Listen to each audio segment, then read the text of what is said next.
ನನ್ನ ಹೆಸರು ಫರ್ಹಿನಾ ಅಂತ. ನಾನು ಟೆರನೋದಲ್ಲಿ ಜಿಯೋಮೆಟ್ರಿಕ್ಸ್ ಅನಾಲಿಸ್ಟ್ ಆಗಿ ವರ್ಕ್ ಮಾಡ್ತಾ ಇದ್ದೀನಿ. So these are advance technology. ನಾವೇನ್ ಮಾಡ್ತಾ ಇದ್ದೀವಿ ಅಂದ್ರೆ ಲ್ಯಾಂಡ್ ಸರ್ವೆ ಮಾಡ್ತಾ ಇದ್ದೀವಿ, like topographic analysis. So for that we are using these three technologies. These are very advanced technology. So one ಬಂದ್ಬಿಟ್ಟು DGPS and next one is DJI drone and this one is a LiDAR. So we are proud to say that we are one of the very few companies in India who are using LiDAR 360. So terrain ಆಗಿರ್ಬೋದು, elevations ಆಗಿರ್ಬೋದು, so contours map ಆಗಿರ್ಬೋದು, so ಎಲ್ಲಾ ತರದ್ದು survey ಮಾಡ್ಕೊಡ್ತೀವಿ. All over Karnataka services available ಇದೆ. Even we are thinking to expand our services in all over India. So yeah prices ಎಷ್ಟು madam? Prices ಎಲ್ಲ sir prices per acre basis ಮೇಲೆ decide ಆಗುತ್ತೆ. ಯಾವ ತರ ನಿಮ್ ರಿಕ್ವೈರ್ಮೆಂಟ್ಸ್ ಇರುತ್ತೆ ಅದ್ರ ಮೇಲೆ ಡಿಪೆಂಡ್ ಆಗುತ್ತೆ. ಓಕೆ ಮೇಡಮ್, ಕಾಂಟ್ಯಾಕ್ಟ್ ನಂಬರ್ ಹೇಳಿ sir. Address, contact number. Sir address ಬಂದ್ಬಿಟ್ಟು Belur APMC office. So contact ಇಲ್ಲ ಬೇಲೂರು ಯಾ Belur near APMC. So contact number ಬಂದ್ಬಿಟ್ಟು 8904650566. Okay madam, thank you. So you can also find us on Instagram and also Facebook. We have also our website terenova.com. Okay madam, thank you. ನಮಸ್ತೆ, ನನ್ನ ಹೆಸರು ಹೇಮಂತ್ ಗಂಟೆ ಅಂತ. ನಾವು ನಮ್ದು ಫರ್ಮ್ ಹೆಸರು GMN consultancy ಅಂತ ಕನ್ಸಲ್ಟೆನ್ಸಿ ಸರ್ವಿಸ್ ಇದೆ, ಪ್ಯೂರ್ಲಿ ಫಾರ್ ಅಗ್ರಿಕಲ್ಚರ್. ಮತ್ತೆ ಇನ್ನೊಂದು ಇನ್ಪುಟ್ಸ್ ಇರೋದು ಐಸಿರಿ ಗ್ರೂಪ್ ಅಂತ. ದಿಸ್ ಇಸ್ ಎರಡೂನು ಬೆಂಗಳೂರು ಬೇಸ್ಡ್ ಕರ್ನಾಟಕದವ್ರದೇನೆ ಕಂಪನಿ. ಅಂಡ್ ನಮ್ಮಲ್ಲಿ ಮೇನ್ ಆಗಿ ಫಸ್ಟ್ ಏನಪ್ಪಾ ಅಂದ್ರೆ ಸಾಯಿಲ್, ವಾಟರ್ ಮತ್ತೆ ಟಿಶ್ಯೂ ಅನಾಲಿಸಿಸ್ ಸರ್ವಿಸಸ್ ಇರುತ್ತೆ. ಸಾಯಿಲ್ ಅಲ್ಲಿ ಅನಾಲಿಸಿಸ್ ನಮ್ಮಲ್ಲಿ 8 to 10 ವರ್ಕಿಂಗ್ ಡೇಸ್ ಒಳಗೆ ನಾವು ವಿತ್ ಪ್ರಾಪರ್ ರೆಕಮೆಂಡೇಶನ್ ಮತ್ತೆ ಫಾರ್ಮರ್ಸ್ ಗೆ ಫೀಲ್ಡ್ ಲೆವೆಲ್ ಅಲ್ಲಿ ಯಾವ ರೀತಿಯಾಗಿ ನಾವು ಗೊಬ್ಬರಗಳನ್ನ ಮತ್ತೆ ಸ್ಪ್ರೇಗಳನ್ನ ಯಾವ ರೀತಿ ಅವರು ಇಂಪ್ಲಿಮೆಂಟ್ ಮಾಡ್ಕೊಬಹುದು ಅನ್ನೋದನ್ನ ನಾವು ಕಂಪ್ಲೀಟ್ ರೆಕಮೆಂಡೇಶನ್ಸ್ ಅಲ್ಲಿ ಹೇಳ್ತೀವಿ. ಅಂಡ್ ಅದ್ರ ನಂತರ ಪ್ರಾಡಕ್ಟ್ಸ್ ಇದಕ್ಕೆ ಬಂದ್ರೆ ಇದು pH ಬ್ಯಾಲೆನ್ಸ್ ಅಂತ. ಇವಾಗ ಭೂಮಿಯಲ್ಲಿ ತುಂಬಾ pH ಇರುತ್ತೆ, ಅಂದ್ರೆ ಬೇಸಿಕ್ ಸಾಯಿಲ್ ಅಂತ ಹೇಳ್ತೀವಿ. ಅಂದ್ರೆ ಸೌಳು ಇರುತ್ತೆ ಮತ್ತೆ ಆಸಿಡಿಕ್ ಇರುತ್ತೆ. ಮಲೆನಾಡು ಕಡೆ ಬಂದ್ರೆ ಆಸಿಡಿಕ್ ಇರುತ್ತೆ. ಸೊ ನಾವು ಏನೇ ಕೊಟ್ಟರು ಭೂಮಿಗೆ ಅದು ಪ್ಲಾಂಟ್ ಹೀರ್ಕೊಳ್ಳೋದಕ್ಕೆ ಆಗಲ್ಲ. ಸೊ ಅವಾಗ ನಾವು ಡ್ರೆಂಚಿಂಗ್ ಅಲ್ಲಿ ಆಗ್ಲಿ ಮತ್ತೆ ಬುಡಕ್ ಕೊಡೋದ್ರಲ್ಲಾಗ್ಲಿ ನಾವು ಇದನ್ನ pH ಬ್ಯಾಲೆನ್ಸ್ ನ ಸೇರಿಸಿ ಕೊಟ್ಟಾಗ ಏನೇ ಕೊಟ್ಟಿರೋದನ್ನು ಗಿಡ ಹೀರ್ಕೊಳ್ಳೋದಕ್ಕೆ ಇದು ಎಫಿಕಸಿ ಜಾಸ್ತಿ ಮಾಡುತ್ತೆ, ಅಂದ್ರೆ ಪ್ಲಾಂಟ್ಸ್ ಗೆ ಹೆಲ್ಪ್ ಔಟ್ ಮಾಡುತ್ತೆ. ಇದು ಐಸಿರಿ SC ಅಂತ. ಇದು ಆರ್ಥೋಸ್ಯಾಲಿಸಿಲಿಕ್ ಆಸಿಡ್. ಮಾರ್ಕೆಟ್ ಅಲ್ಲಿ ಮೋನೋಸ್ಯಾಲಿಸಿಲಿಕ್ ಆಸಿಡ್ ಅಂತ ಸಿಗುತ್ತೆ, ಬಟ್ ಅದೇ ಅದು ಕರಗಬೇಕಂದ್ರೆ ಕಂಪಲ್ಸರಿ ಬಿಸಿನೀರ್ ಬೇಕಾಗುತ್ತೆ. ನಮ್ದು ಆರ್ಥೋಸ್ಯಾಲಿಸಿಲಿಕ್ ಆಸಿಡ್ ಆಗಿರೋದ್ರಿಂದ ಇದು ತಣ್ಣೀರಲ್ಲಿ ಕೂಡ ಕರಗುತ್ತೆ. ರೈತರು ಬಿಸಿನೀರು ಫಾರ್ಮಿಗೆ ಎಲ್ಲಿಂದ ತರಬೇಕು ಯೋಚನೆ ಮಾಡಿ. ಇದು ಯಾವ ಟೈಮಲ್ಲಿ ಕೊಡ್ತೀವಿ ಅಂದ್ರೆ ತುಂಬಾ ಬಯೋಟಿಕ್ ಸ್ಟ್ರೆಸ್ ಆಗಿರುತ್ತೆ ಗಿಡಕ್ಕೆ, ಅಂದ್ರೆ ಫಂಗಸ್ ಇಂದ ಅಥವಾ ಬ್ಯಾಕ್ಟೀರಿಯಲ್ ಇಂದ. ಸೊ ಆ ಟೈಮಲ್ಲಿ ನಾವು ಇದೊಂದು ರೌಂಡ್ ಸ್ಪ್ರೇನ ಫಂಗಿಸೈಡ್ ಜೊತೆ ಸೇರ್ಸ್ಕೊಂಡ್ ಕೊಟ್ರೆ ಗಿಡ ಪಿಕಪ್ ಆಗಕ್ಕೆ ತುಂಬಾ ಹೆಲ್ಪ್ ಆಗುತ್ತೆ. ಅಂಡ್ ಮತ್ತೆ ಇದು ಐಸಿರಿ ಹೇಮು ಅಂತ. ಇದು ಹೈಲಿ ಕಾನ್ಸಂಟ್ರೇಟೆಡ್ ಹ್ಯೂಮಿಕ್ ಆಸಿಡ್. ಇದರ ಡೋಸೇಜ್ ಬಂದ್ಬಿಟ್ಟು 50 grams per 200 liters of water. So ಇದು 100 ಗ್ರಾಮ್ ಪ್ಯಾಕೆಟ್. ಇದು 400 ಲೀಟರ್ಗೆ ಹಾಕೋದು. ಇದು ಏನಪ್ಪಾ ಕೆಲಸ? ಇದು ಯೂಸಸ್ ಏನಂದ್ರೆ ಇವಾಗ ಗಿಡದಲ್ಲಿ ಬಿಳಿ ಬೇರ್ ಬರಕ್ಕೆ ಜಾಸ್ತಿಯಾಗಿ ಹೆಲ್ಪ್ ಮಾಡುತ್ತೆ. ಅಂದ್ರೆ ಇವಾಗ ಅಡಕೆ ಆಗಿರ್ಲಿ ಮತ್ತೆ ಯಾವ್ದೇ ಪ್ಲಾಂಟೇಶನ್ ಕ್ರಾಪ್ ಆಗಿರ್ಲಿ, ಬಿಳಿ ಬೇರ್ ಅನ್ನೋದು ನಮ್ಗೆ ತುಂಬಾ ಮುಖ್ಯ ಆಗುತ್ತೆ. ಸರ್ ನರ್ಸರಿಗೇನು ಒಳ್ಳೇದು, ಮತ್ತೆ ಎಲ್ಲಾ ಗಿಡಗೂ ಬಿಳಿ ಬೇರ್ ಬರೋದಕ್ಕೂ ಹೆಲ್ಪ್ ಆಗುತ್ತೆ. ಇವಾಗ ಏನಂದ್ರೆ ರೂಟ್ ಡೆವಲಪ್ಮೆಂಟ್ ಗೆ ಮತ್ತೆ ಇರೋ ನ್ಯೂಟ್ರಿಯೆಂಟ್ಸ್ ಕೊಟ್ಟಿರೋದನ್ನ ಅಪ್ಟೇಕ್ ಮಾಡೋದಕ್ಕೆ ಹೆಲ್ಪ್ ಆಗುತ್ತೆ. ಅಂಡ್ ಇವಾಗ ಎಲ್ಲರಿಗೂ ತಿಪ್ಪೆ ಗೊಬ್ಬರ, ಸಗಣಿ ಗೊಬ್ಬರ ಅವೈಲೇಬಲ್ ಇರಲ್ಲ. ಅವೈಲೇಬಲ್ ಇದ್ರೂ ಒಳ್ಳೆ ಕ್ವಾಲಿಟಿದ್ ಅವೈಲೇಬಲ್ ಇರಲ್ಲ. ಒಳ್ಳೆ ಕ್ವಾಲಿಟಿದ್ ಅವೈಲೇಬಲ್ ಇದ್ರೂ ಬೇರೆ ಕಡೆ ಹುಳಗಳು ಬರ್ತವೆ, ಅಂದ್ರೆ ರೂಟ್ ಗ್ರಬ್ಸ್ ಅಂತ ನಾವು ಹೇಳ್ತೀವಿ. ಸೊ ಅಷ್ಟೆಲ್ಲದು ಅಂದ್ರೆ ಲೇಬರ್ ನ ಯೋಚನೆ ಮಾಡಿ ಪ್ರತಿಯೊಂದು ಗಿಡಕ್ಕೆ ತಂದು ಹಾಕೋದಾಗ್ಲಿ, ಲೋಡ್ ತರೋದಾಗ್ಲಿ. ಇದು ಪ್ರತಿ ವರ್ಷ ಎಕರೆಗೆ 400 ಗ್ರಾಮ್ ಹಾಕೋದ್ರಿಂದ ಸಾಯಿಲ್ ಆರ್ಗ್ಯಾನಿಕ್ ಕಾರ್ಬನ್ ಕೂಡ ಜಾಸ್ತಿ ಆಗುತ್ತೆ ಅಂಡ್ ಲೇಬರ್ ಕಾಸ್ಟ್ ಕೂಡ ಕಮ್ಮಿ ಆಗುತ್ತೆ.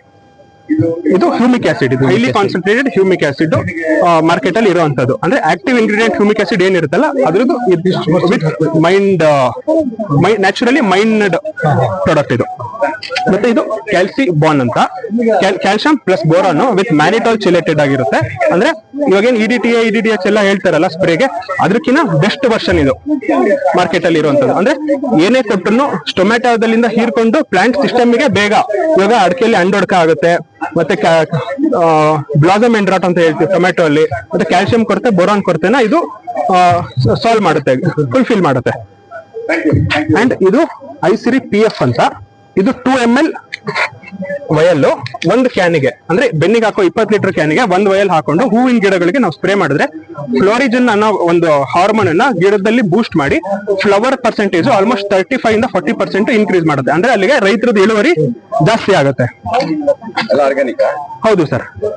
ಮತ್ತೆ ಇದು ಯಶಸ್ವಿ ಅಂತ. ಇದು ಬಯೋಸ್ಟಿಮ್ಯುಲೆಂಟ್. ಗಿಡದ್ದು ಎಬಯೋಟಿಕ್ ಅಂಡ್ ಬಯೋಟಿಕ್ ಸ್ಟ್ರೆಸ್ ಏನ್ ಹೇಳ್ತೀವಲ್ಲ, ಇವಾಗ ಬಯೋಟಿಕ್ ಸ್ಟ್ರೆಸ್ ಅಂದ್ರೆ ಫಂಗಸ್ ಇಂದ ಆಗಿರುತ್ತೆ, ಬ್ಯಾಕ್ಟೀರಿಯಿಂದ ಆಗಿರುತ್ತೆ, ಮತ್ತೆ ಯಾವುದೇ ತರಹದ ಆರ್ಗಾನಿಸಮ್ಸ್ ಇಂದ ಆಗಿರೋದು.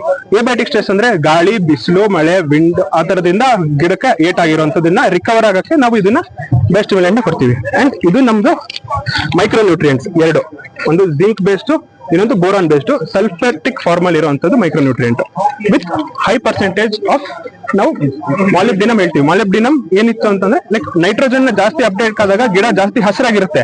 ಅದಕ್ಕೆ ಸಪ್ಲಿಮೆಂಟ್ ಆಗಿ ನಾವು ಮಾಲಿಬ್ಡಿನಮ್ ನಾವು ಕೊಟ್ಟಿಲ್ಲ ಅಂದಾಗ ಗಿಡ ಹಸಿರಾಗಿದ್ದು ಕೂಡ ನಮಗೆ ನೆಕ್ಸ್ಟ್ ಅದು ಕಾಯಿ ಟರ್ನ್ ಆಗೋದಾಗ್ಲಿ ಅಂದ್ರೆ ನಮ್ಗೆ ಹಾರ್ವೆಸ್ಟ್ ಬರೋದು ಏನ್ ಪಾರ್ಟ್ ಇರುತ್ತಲ್ಲ ಅದ್ರ ಸರಿಯಾಗಿ ಬರಲ್ಲ. ನೋಡಕ್ ಚೆನ್ನಾಗಿರುತ್ತೆ, ನೋಡಕ್ ಹಸಿರಾಗಿರುತ್ತೆ, ರೈತರು ಅನ್ಕೊಂತಾರೆ ಸಖತ್ತಾಗಿ ಬಂದಿದೆಪ್ಪ, ಸಖತ್ತಾಗಿ ತಿಪ್ಪೆ ಗೊಬ್ಬರ ಕೊಟ್ಟಿದೀವಿ ಅಂತಾರೆ. ಬಟ್ ಅಲ್ಲಿಗೆ ಬೇಕಾಗಿರೋ ಎಲಿಮೆಂಟ್ ಕೋ ಎಲಿಮೆಂಟ್ಸ್ ಅಂತ ಹೇಳ್ತೀವಿ, ಅದು ಫುಲ್ಫಿಲ್ ಇದ್ರೊಳಗೇನೆ ಆಗುತ್ತೆ. ಅಂಡ್ ಇದು ಐಸಿರಿ ಯಶಸ್ವಿ ಅಂತ, ಇದು ಕೂಡ ಸೀಡ್ ಎಕ್ಸ್ಟ್ರಾಕ್ಟ್ ಇರುವಂತದ್ದು ವಿತ್ ಲೈಟ್ ಮೈಕ್ರೋ ನ್ಯೂಟ್ರಿಯೆಂಟ್ಸ್ ಇರುವಂತದ್ದು. ಅಂಡ್ ಇದು ಅಸುರ ಅಂತ, this fish amino acid. And ಇದು ಒಂಥರ ಕ್ಯಾಟಲಿಸ್ಟ್ ತರ ವರ್ಕ್ ಮಾಡುತ್ತೆ. ಇವಾಗ ಯಾವ್ದೇ ಪೆಸ್ಟಿಸೈಡ್ಸ್ ಅಂದ್ರೆ ಫಂಗಿಸೈಡ್ಸ್ ಮತ್ತೆ ಇನ್ಸೆಕ್ಟಿಸೈಡ್ಸ್ ಜೊತೆ ಹಾಕಿದಾಗ ಅದ್ರದ್ದು ಇವಾಗ 3 ರೌಂಡ್ ಅಲ್ಲಿ ಕಂಟ್ರೋಲ್ ಆಗೋದಿರೋದು ನಿಮಗೆ 1 ಅಥವಾ 2 ರೌಂಡ್ ಅಲ್ಲೇ ಕಂಟ್ರೋಲ್ ಆಗುತ್ತೆ. ಅಂದ್ರೆ ಆಕ್ಟಿವ್ ಇಂಗ್ರೀಡಿಯೆಂಟ್ ನ ಅದು ಮಾಲಿಕ್ಯೂಲ್ ಹೋಗ್ಬಿಟ್ಟು ಎಲ್ಲಿಗೆ ಆಕ್ಷನ್ ಇರುತ್ತಲ್ಲ ಆಕ್ಷನ್ ಸೈಟ್ ಗೆ ಕೊಡ್ತೀವಿ. ಹಾಲು ಕೊಟ್ರೆ ಕೊಡಲ್ಲ, ಬೂಸ್ಟ್ ಏನಾದ್ರು ಹಾರ್ಲಿಕ್ಸ್ ಹಾಕೊಟ್ರೆ ಹೇಗೆ ಕುಡಿತಾರಲ್ಲ ಮಕ್ಕಳು, ಆ ರೀತಿ ಇದು ವರ್ಕ್ ಮಾಡುತ್ತೆ. ಅಂಡ್ ಇದು ಬ್ಲಾಸಮ್ ಪಿಟಿ ಅಂತ, ಇವಾಗ ಹೂವಿಂದ ಹಣ್ಣಾಗುವಂತ ಪ್ಲಾಂಟ್ಸ್ ಇರುತ್ತಲ್ವಾ, ಫಾರ್ ಎಕ್ಸಾಂಪಲ್ ಪೋಮಗ್ರಾನೇಟ್ ಆಗಿರ್ಲಿ, ಆಪಲ್ ಆಗಿರ್ಲಿ, ಮತ್ತೆ ಯಾವುದೇ ತರದ್ದು ಬೆಳೆ ಪೆಪ್ಪರ್ ಇಲ್ಲ, ಪೆಪ್ಪರ್ ಅಲ್ಲಾದ್ರೂ ಆಗ್ಲಿ, ಅಡಕೆಯಲ್ಲೂ ಆದ್ರೂ ಆಗ್ಲಿನಿ, ಎಂತದ್ರಲ್ಲೂ ಆದ್ರೂ ಆಗ್ಲಿ, ಹರಳು ಉದ್ರದ್ದು ಏನಿರುತ್ತೆ ಮತ್ತೆ ನಟ್ ಡ್ರಾಪಿಂಗ್ಸ್ ಅನ್ನೋದು ಏನಿರುತ್ತಲ್ಲ ಅದನ್ನ ಇಮಿಡಿಯೇಟ್ ಆಗಿ ಇದು ಅರೆಸ್ಟ್ ಮಾಡುತ್ತೆ. ಬ್ಲಾಸಮ್ ಪಿಟಿ ಅಂತ, ಬ್ಲಾಸಮ್ ನ ನಾವು ರಿಟೆನ್ಷನ್ ಮಾಡುತ್ತೆ. ಇವಾಗ ಫಾರ್ ಎಕ್ಸಾಂಪಲ್ ಇವಾಗ ಅಡಕೆಯಲ್ಲಿ ಮತ್ತೆ ಕಾಫಿಯಲ್ಲಿ ಬೆರಿ ಡ್ರಾಪಿಂಗ್, ನಟ್ ಡ್ರಾಪಿಂಗ್ ಅಂತ, ಮತ್ತೆ ಪೆಪ್ಪರ್ ಅಲ್ಲೂ ಕೂಡ ಇದು ಗೆಜ್ಜೆ ಉದ್ದೋದೆಲ್ಲ ಆಗುತ್ತೆ. ಸೊ ಆ ಟೈಮಲ್ಲಿ ನಾವು ಇದು micro nutrient with blossom PT spray ಮಾಡ್ಕೊಂಡ್ರೆ ಇಮಿಡಿಯೇಟ್ 4 to 5 days ಅಲ್ಲಿ ರಿಸಲ್ಟ್ ಗೊತ್ತಾಗುತ್ತೆ. ಅಂಡ್ ಇದು ಐಸಿರಿ ಸಂಜೀವಿನಿ ಅಂತ, ಇವಾಗ ಆಲ್ರೆಡಿ ಒಂದ್ಸತಿ ತುಂಬಾ ಫಂಗಸ್ ಅಟ್ಯಾಕ್ ಆಗಿರುತ್ತೆ ಗಿಡಕ್ಕೆ, ಸೊ ಅದನ್ನ ರಿಕವರಿ ಮಾಡ್ಕೊಬೇಕು. ಸೊ ರಿಕವರಿ ಮಾಡೋ ಟೈಮಲ್ಲಿ ಫಂಗಿಸೈಡ್ ಜೊತೆಗೆ ಇದನ್ನ ಹಾಕಿದಾಗ ಇದರಲ್ಲಿ ಇರೋದು ಏನಂದ್ರೆ SAR ಅಂತೀವಿ. SAR ಅಂದ್ರೆ ಸಿಸ್ಟಮಿಕಲಿ ಅಕ್ವೈರ್ಡ್ ರೆಸಿಸ್ಟೆನ್ಸ್ ಅಂತ. ಸೊ ಇದು ಮೈಲ್ಡ್ ಪ್ರೋಟೀನ್ಸ್ ಅಂಡ್ ಎಕ್ಸ್ಟ್ರಾಕ್ಷನ್ಸ್ ಆಗಿ ಇಂಡಸ್ಟ್ರಿಯಲ್ ಆಗಿರೋದು ನಮ್ದೊಳಗೆ ಫ್ಯಾಕ್ಟರಿಯಲ್ಲಿ. ಸೊ ಅದ್ರನ್ನ ಇದ್ರೊಳಗೆ ಇರುತ್ತೆ. ಸೊ ಇದನ್ನ ಸ್ಪ್ರೇ ಕೊಟ್ಟಾಗ ನಾವು ಗಿಡ ಚೇತರಿಸ್ಕೊಂಡು ನೆಕ್ಸ್ಟ್ ಇಳುವರಿ ಚೆನ್ನಾಗಿ ಬರೋದಕ್ಕೆ ಹೆಲ್ಪ್ ಆಗುತ್ತೆ. ಅಂಡ್ ಇದು ಇಂಜೆಕ್ಷನ್ ಅಂತ ಕರಿತೀವಿ. ಇಂಜೆಕ್ಷನ್ ಅಂತ ಎಲ್ಲರೂ ಸಾಮಾನ್ಯವಾಗಿ ಅಂತಾರೆ. ಅಂದ್ರೆ ಇದು 10 ml ವಯಲ್ಸ್ ಇರುತ್ತೆ. ಈ ವಯಲ್ಸ್ ಇದು ಸೈಟೋಕೈನ್ಸ್ ಅಂತ ಹಾರ್ಮೋನ್. ಇದು 10 ml for 200 litres of water spray ಮಾಡೋದ್ರಿಂದ ನಮ್ದು ಏನು ಹಾರ್ವೆಸ್ಟ್ ಅಂದ್ರೆ ಇಳುವರಿ ಏನು ಬೇಕಲ್ಲ ಅದು ಜಾಸ್ತಿ ಬರುತ್ತೆ. ಅಂದ್ರೆ ಸೆಲ್ ಡಿವಿಷನ್ ನ ಜಾಸ್ತಿ ಮಾಡಿ ಇಳುವರಿ ಬರೋದಕ್ಕೆ ಹೆಲ್ಪ್ ಆಗುತ್ತೆ. ಇವಾಗ ಜಿಬರ್ಲಿಕ್ ಆಸಿಡ್ ಕೂಡ ಸಿಗುತ್ತೆ. ಜಿಬರ್ಲಿಕ್ ಆಸಿಡ್ ಏನಾಗುತ್ತೆ ಅಂದ್ರೆ ಒಂದು ಸೆಲ್ ನ ಒಂದು ರಬ್ಬರ್ ಬ್ಯಾಂಡ್ ಅನ್ಕೊಳ್ಳಿ, ಏನ್ ಮಾಡುತ್ತೆ ರಬ್ಬರ್ ಬ್ಯಾಂಡ್ ನ ಎಳೆಯುತ್ತೆ ಅಷ್ಟೇನೆ. ಬಟ್ ಸೈಟೋಕೈನಿನ್ ಹಾರ್ಮೋನ್ ಏನ್ ಮಾಡುತ್ತೆ, ಸೆಲ್ ನೇ ಮಲ್ಟಿಪ್ಲೈ ಮಾಡ್ಬಿಟ್ಟು ಇಳುವರಿ ಜಾಸ್ತಿ ಬರುತ್ತೆ. ಇವಾಗ ಯೂಸ್ ಮಾಡಿದ್ರಲ್ಲಿ ಫ್ರೂಟ್ ಕ್ರಾಕಿಂಗ್ ನೋಡ್ತೀವಿ, ಸೈಟೋ ಯೂಸ್ ಮಾಡಿರೋದ್ರಲ್ಲಿ ಫ್ರೂಟ್ ಕ್ರಾಕಿಂಗ್ ನಾವು ನೋಡಲ್ಲ. ಅದ್ರ ಜೊತೆ ನಾವು ಕ್ಯಾಲ್ಸಿಯಂ ಮತ್ತೆ ಬೋರನ್ ಕರೆಕ್ಟ್ ಸಪ್ಲಿಮೆಂಟ್ ಮಾಡ್ಕೊಳ್ಬೇಕು ಅವಾಗುತ್ತೆ. ಅಂಡ್ ಇದು ಐಸಿರಿ ಮುದ್ದು ಅಂತ, ಇದರಲ್ಲಿ ಸೈಟೋಕೈನ್ಸ್ ವಿತ್ ಬ್ರೆಸಿನೈಡ್ಸ್ ಅನ್ನೋ ಹಾರ್ಮೋನ್ ಇರುತ್ತೆ. ಇವಾಗ ಯಾವ್ದು ಅಟ್ರಾಕ್ಷನ್ ಇಂದ ನೋಡ್ಕೊಂಡು ತಗೊಳ್ಳೋಂಥದ್ದು ಇರುತ್ತಲ್ಲ, ಫಾರ್ ಎಕ್ಸಾಂಪಲ್ ಮಾವಿನಕಾಯಿ ಆಗ್ಲಿ, ಆಪಲ್ ಮತ್ತೆ ಪೊಮೊಗ್ರನೇಟ್, ಬಾಳೆ, ಯಾವ್ದಾದ್ರು ಹಾರ್ಟಿಕಲ್ಚರ್ ಕ್ರಾಪ್ಸ್ ನೋಡ್ಬಿಟ್ಟು ತಗೊಳ್ಳೋದು ಅನ್ನೋದ್ರ ಆ ರೈತರು ಫಾರ್ಮರ್ಸ್ ಹಾರ್ವೆಸ್ಟ್ ಗೂ ಒಂದು 25 ದಿವಸದ ಮುಂಚೆ ಇದನ್ನ ಸ್ಪ್ರೇ ಮಾಡ್ಕೊಂಡ್ರೆ 10 ml 200 ಲೀಟರ್ ಹಾಕೊಂಡು ಸ್ಪ್ರೇ ಮಾಡ್ಕೊಂಡ್ರೆ ಅವ್ರದ್ದು ಈವನ್ನೆಸ್ ಕಲರ್ ಮತ್ತೆ ಶೈನಿಂಗ್ ಟೆಕ್ಸ್ಚರ್ ಎಲ್ಲ ಈಕ್ವಲ್ ಆಗಿ ಬರುತ್ತೆ. ಅಂಡ್ ಇದು ಐಸಿರಿ ಸೈಫ್ಲವರ್ ಅಂತ, ಇದು 5 grams for 200 litres of water. ಅಂದ್ರೆ ಯೋಚನೆ ಮಾಡಿ 5 ಗ್ರಾಮ್ 200 ಲೀಟರ್ ವಾಟರ್ಗೆ ಇದು ಮಾಲಿಕ್ಯೂಲ್ ಅಷ್ಟು ನ್ಯಾನೋ ಟೆಕ್ನಾಲಜಿಯಲ್ಲಿ ಮಾಡಿರುವಂತದ್ದು. ಇದೇನಪ್ಪಾ ಅಂದ್ರೆ ಇವಾಗ ಟೊಮ್ಯಾಟೊ ಆಗ್ಲಿ ಮತ್ತೆ ಹೀರೆಕಾಯಿ ಆಗ್ಲಿ ಮತ್ತೆ ಯಾವ್ದೇ ಹೂವಿಂದ ಹಣ್ಣಾಗುವಂತದ್ದು ಏನಿರುತ್ತಲ್ಲ ಅದ್ರೊಳಗೆ ಇದು ತುಂಬಾ ಯೂಸ್ಫುಲ್ ಆಗುತ್ತೆ. ಏನಂದ್ರೆ ಇವಾಗ ಟ್ರಾನ್ಸಿಷನ್ ಸ್ಟೇಜ್ ಅಂತ ಹೇಳ್ತೀವಿ, ವೆಜಿಟೇಟಿವ್ ಇಂದ flowering stage transition stage, reproductive stage ಗೆ ಟ್ರಾನ್ಸಿಷನ್ ಸ್ಟೇಜ್ ಇರುತ್ತಲ್ವಾ, ಆ ಟೈಮಲ್ಲಿ ಇದು ಸ್ಪ್ರೇ ಮಾಡಿದಾಗ ಏನಾಗುತ್ತೆ ಅಂದ್ರೆ ನಮಗೆ ಸ್ಟ್ಯಾಗರ್ಡ್ ಫ್ಲವರಿಂಗ್ ಕೊಡುತ್ತೆ. ಅಂದ್ರೆ ಫಸ್ಟ್ ಸ್ಪ್ರೇ ಮಾಡಿದಾಗ 4 ದಿವಸಕ್ಕೆ ಫ್ಲವರ್ಸ್ ನ ಜಾಸ್ತಿ ಸೆಟ್ ಮಾಡುತ್ತೆ, ನಂತರ ಒಂದ್ 4 ದಿವಸ ಕಮ್ಮಿ ಮಾಡುತ್ತೆ ಫ್ಲವರ್ಸ್ ನ. ಯಾಕಂದ್ರೆ ಗಿಡದಲ್ಲಿರೋ ಎನರ್ಜಿ ಫಸ್ಟ್ ಸೆಟ್ ಆಗಿರೋ ಹೂವಿಗೆ ಕೊಟ್ಬಿಟ್ಟು ಅದ್ರಲ್ಲಿ ಇಳುವರಿ ಜಾಸ್ತಿ ಬರ್ಲಿ. ಎಲ್ಲಾ ಜಾಸ್ತಿ ಬಂದ್ರೆ ಇದಾಗಲ್ಲ, ಇಳುವರಿ ಜಾಸ್ತಿ ಬರ್ಬೇಕು ಮತ್ತೆ ತೂಕ ಜಾಸ್ತಿ ಬರ್ಬೇಕು. ಇವಾಗ ಹೂ ಉದುರದೆ ಜಾಸ್ತಿ ಬಂದಾಗ ಉದುರುತ್ತೆ, ಗಿಡಕ್ಕೆ ಅಷ್ಟು ಪೊಟೆನ್ಶಿಯಲ್ ಇಲ್ಲ ಅಂದಾಗ. ಸೊ ಇದು ಕೊಟ್ಟಾಗ ಕಾನ್ಸಂಟ್ರೇಷನ್ ನಮಗೆ ಫಸ್ಟ್ ಚೆನ್ನಾಗಿ ಬಂದಿರೋದ್ರ ಮೇಲೆ ಅದ್ರ ಮೇಲೆ ಇಳುವರಿಗೆ ಹೋಗುತ್ತೆ. ಮತ್ತೆ ನಂತರ ಪ್ಲಾಂಟ್ ಅಲ್ಲಿ ಇದು ಸ್ಟ್ರೆಸ್ ಆಗಿರುತ್ತೆ, ಅಂದ್ರೆ ಕಮ್ಮಿ ಆಗಿರುತ್ತೆ ಏನಪ್ಪಾ ಲೆವೆಲ್. ಮತ್ತೆ 4 ದಿವಸ ಬಿಟ್ಟ ನಂತರ ಮತ್ತೆ ಫ್ಲವರಿಂಗ್ ನ ಬೂಸ್ಟ್ ಮಾಡುತ್ತೆ. ಆ ರೀತಿ 3 ಸತಿ ಮಾಡುತ್ತೆ. ಸೊ ಅವಾಗ ನಮ್ಗೆ ಏನು ಫ್ಲವರಿಂಗ್ ಸ್ಟೇಜ್ ಏನಿರುತ್ತಲ್ಲ ಅಂದ್ರೆ 28ನೇ ದಿವಸ ಆದ್ಮೇಲಿಂದ 3ನೇ ತಿಂಗಳವರೆಗೂ ಆ 60 ದಿವಸದೊಳಗೆ ಅಷ್ಟು ಫ್ಲವರಿಂಗ್ ಸೆಟ್ ಆಗಕ್ಕೆ ಹೆಲ್ಪ್ ಆಗುತ್ತೆ.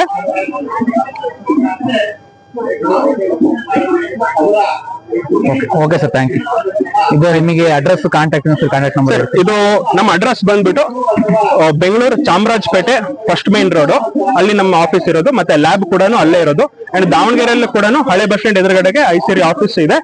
ಅಂಡ್ ಮತ್ತೆ ಫಾರ್ಮರ್ಸ್ಗೆ, ಡೀಲರ್ಸ್ ಅಂಡ್ ಡಿಸ್ಟ್ರಿಬ್ಯೂಟರ್ಸ್ಗೆ ನಾವು ಇನ್ನು ಮುಂದೆಯಿಂದ ಅಪಾಯಿಂಟ್ ಮಾಡಬೇಕು. ಕಾಂಟ್ಯಾಕ್ಟ್ ನಂಬರ್ ಹೇಳಿ ಸರ್. 9739612342 ಹೇಮಂತ್ ಅಂತ. Okay sir, thank you. Agri ಅಂತ ಇನ್ಸ್ಟಾಗ್ರಾಮ್ ಪೇಜ್ ಇದೆ, ಅದನ್ನ ಫಾಲೋ ಮಾಡ್ಕೊಳ್ಳಿ. ಮತ್ತೆ ಫೇಸ್ಬುಕ್ ಅಲ್ಲೂ ಕೂಡ ಐಸಿರಿ ಅಗ್ರಿ ಅಂತ ಇದೆ. ನಾವು ಫಾರ್ಮರ್ಸ್ಗೆ ಫ್ರೀ ಕನ್ಸಲ್ಟೆನ್ಸಿ ಆನ್ಲೈನ್ ಅಲ್ಲೂ ಕೊಡ್ತೀವಿ, ಫೋನ್ ಮುಖಾಂತರನೂ ಕೊಡ್ತೀವಿ. ನೀವು ಫೋಟೋ ಹಾಕ್ಬಿಟ್ಟು ಈ ತರ ಆಗಿದೆ ಅಂತ ಹೇಳಿದ್ರೆ ನಾವು ಯಾವ ಟೈಮ್ ಅಲ್ಲಾದ್ರೂ ಆಗ್ಲಿ, ಮೆಸೇಜ್ ಆಗ್ಲಿ, ಕಾಲ್ ಆಗ್ಲಿ ನಿಮಗೆ ಇಂಟಿಮೇಟ್ ಮಾಡ್ತೀವಿ. ಅಂಡ್ ಈ ಸರ್ವಿಸ್ ನಮ್ದು ಉಚಿತವಾಗಿರುತ್ತೆ, ಇದನ್ನ ಬಳಸ್ಕೊಳ್ಳಿ. Thank you. Plastic industries Chikkamagaluru, Kamal Kishore plastic. ನಮ್ಮಲ್ಲಿ ರೈತರಿಗೆ ಬೇಕಾಗಿರುವಂತ ಪ್ಲಾಸ್ಟಿಕ್ ಪದಾರ್ಥಗಳಲ್ಲಿ ನಮ್ಮಲ್ಲಿ ಸಾಕಷ್ಟು ವೆರೈಟಿಗಳಿದೆ. ಪಾಲಿಯೋಜಿಕ್ ಬೇಕಾಗಿರುವಂತ ಪ್ಲಾಸ್ಟಿಕ್ಗಳು, ಕೃಷಿ ಹೊಂಡಕ್ಕೆ ಬೇಕಾಗಿರೋ ಟಾರ್ಪಲ್ಗಳು, ಈ ಮರೆ ಮಾಡಕ್ಕೋಸ್ಕರ ಶೇಡಿಗೆ ಹಾಕುವಂತ ರೋಲ್ಗಳು, ಗ್ರೋ ಬ್ಯಾಗ್, ಟಾರ್ಪಲ್ಗಳು, ವೀಡ್ ಮ್ಯಾಟ್ಗಳು, ಈ ಕಸಿ ಮಾಡಕ್ಕೋಸ್ಕರ ರೂಟ್ ಬಾಲ್ಗಳು, ನಾನಾ ರೀತಿ ವೆರೈಟಿಗಳಿದೆ. ನಮ್ದು ಕಾಂಟ್ಯಾಕ್ಟ್ ನಂಬರ್ ಬಂದು 7351131066. ನಮ್ದು ಚಿಕ್ಕಮಗಳೂರು. ಪ್ರೈಸ್ ಎಲ್ಲ ಎಷ್ಟು ಸರ್ ನಿಮಗೆ? ಪ್ರೈಸ್ ಎಲ್ಲ ಎಷ್ಟು ಬಿಡ್ಬೋದಲ್ಲ ಸರ್? ಪ್ರತಿಯೊಂದಕ್ಕೂ ಸೈಜ್ ಟು ಸೈಜ್ ವೇರಿ ಆಗುತ್ತೆ. ನಿಮಗೆ ಆ ಕಾಂಟ್ಯಾಕ್ಟ್ ನಂಬರಿಗೆ ನೀವು ಕಾಂಟ್ಯಾಕ್ಟ್ ಮಾಡಿದ್ರೆ ನಮಗೆ ಪ್ರತಿಯೊಂದು ಡೀಟೇಲ್ಸ್ ಕೊಡ್ಬೋದು. ಡೆಲಿವರಿ ಕೊಡ್ತೀರಾ ಏನಾರ? ಹಾ ಸರ್, ಪ್ಯಾನ್ ಕರ್ನಾಟಕ ಡೆಲಿವರಿ ಇದೆ ನಮ್ದು. ಡೆಲಿವರಿ ಇರುತ್ತಾ? ಯಾವ್ದು ಚಿಕ್ಕಮಂಗ್ಳೂರಾ? ನಮ್ದು ಚಿಕ್ಕಮಗಳೂರು.